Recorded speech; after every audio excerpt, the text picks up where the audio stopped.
आज मैं आपके साथ बहुत ही यूनिक सी मिठाई की रेसिपी शेयर करने जा रही हूँ। इस मिठाई को बहुत लोगों ने नहीं खाया होगा क्योंकि ये मिठाई हर जगह मिलती ही नहीं है और ये मिठाई ना बेसन के सेव से बनती है। तो आज की खास बात यह है कि आज हम इस मिठाई में ना ही मावा ऐड करेंगे और ना ही चाशनी, लेकिन बिल्कुल परफेक्ट दुकान की मिठाई की जैसी ये मिठाई बनेगी।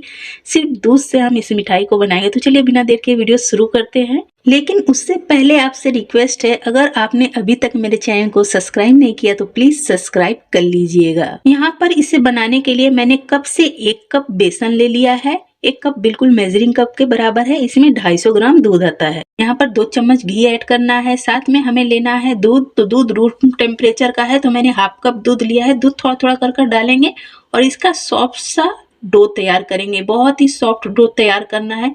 तो देखिए इतना दूध मेरा बच गया, सिर्फ हाफ ही दूध लगा है। तो इसे क्या करेंगे, हाथों से इसे थोड़ा सा रोल कर कर लंबा कर लेंगे। और यहाँ पर मैंने ले लिया है सेवई बनाने वाली मशीन को। तो इसमें मैंने ऑयल पहले से लगा कर रखा है। तो इसमें हमें बेसन को ऐड कर देना है और इस जाली को हम बंद कर देंगे, अच्छी तरह से ढक्कन लगा देंगे। तो अगर आपके पास ऐसी मशीन ना हो तो कोई दिक्कत नहीं है, लेने की कोशिश भी मत कीजिएगा। ये मशीन उतनी अच्छी होती नहीं है। तो आप ना क्या करिएगा, पॉलिथीन ले लीजिएगा। दूध वाली आती है या नमक वाली।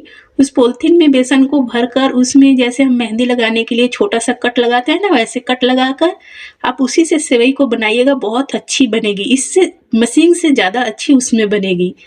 तो आप उस तरह से भी इस मिठाई को बना सकते हो। तो देखिए मैंने घी ऐड किया है कढ़ाई में। घी ना बहुत कम गर्म था, बिल्कुल हल्का गर्म, जैसे हाई गर्म पर हमें नहीं डालना, नहीं तो तुरंत जल जाएगी। और इस बेसन में हमने दूध ऐड किया है। दूध की वजह से इसमें बहुत जल्दी कलर आ जाता है, सीखेगा नहीं, कलर आ जाएगा।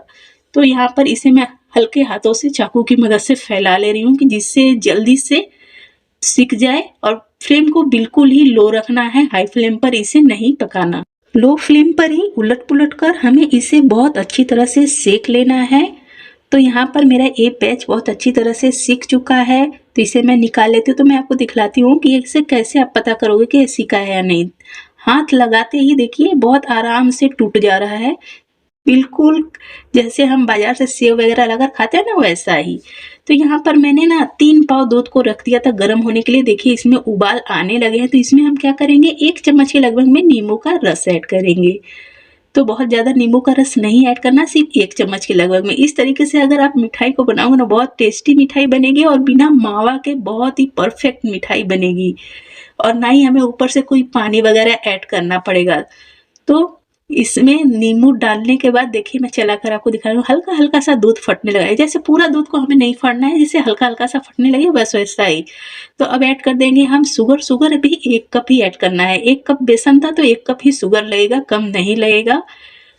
तो यहाँ पर देखिए हमारे सेव को, तो इसे हम क्या करेंगे, हाथों से इसे हम तोड़ लेंगे। बहुत छोटा छोटा कर कर इसे हमें तोड़ लेना है, जिससे कि दूध में जाए तो जल्दी से फूल जाए और बहुत ही सॉफ्ट सी हमारी मिठाई बने। तो इसे भी हम दूध में ऐड कर देंगे।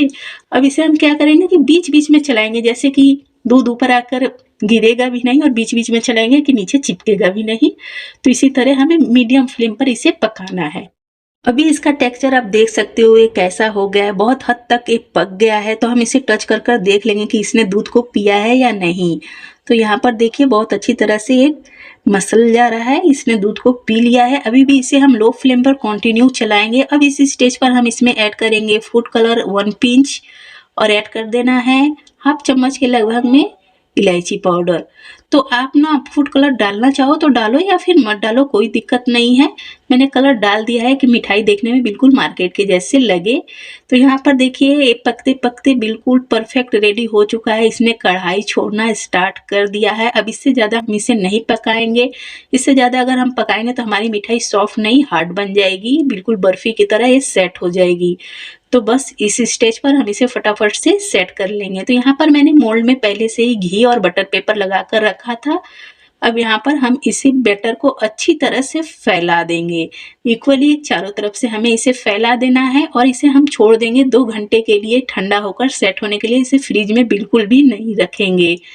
तो यहाँ पर इसे ठंडा होने में 1 घंटा लग जाएगा और सेट होने में भी 1 घंटा लग जाएगा। तो 2 घंटे हो चुके हैं। आप मेरी मिठाई को देख सकते हो, बहुत अच्छी तरह से ये सेट हो चुका है। तो इसे हम अब बाहर निकाल लेते हैं। बाहर निकाल कर हम इसे फटाफट से कट कर लेते हैं। तो मैं आपको थोड़ा-सा कट कर दिखलाती हूँ, ज़्यादा समय न लेते हुए मैं आपको मिठाई को सर्व कर दिखला दूँगी।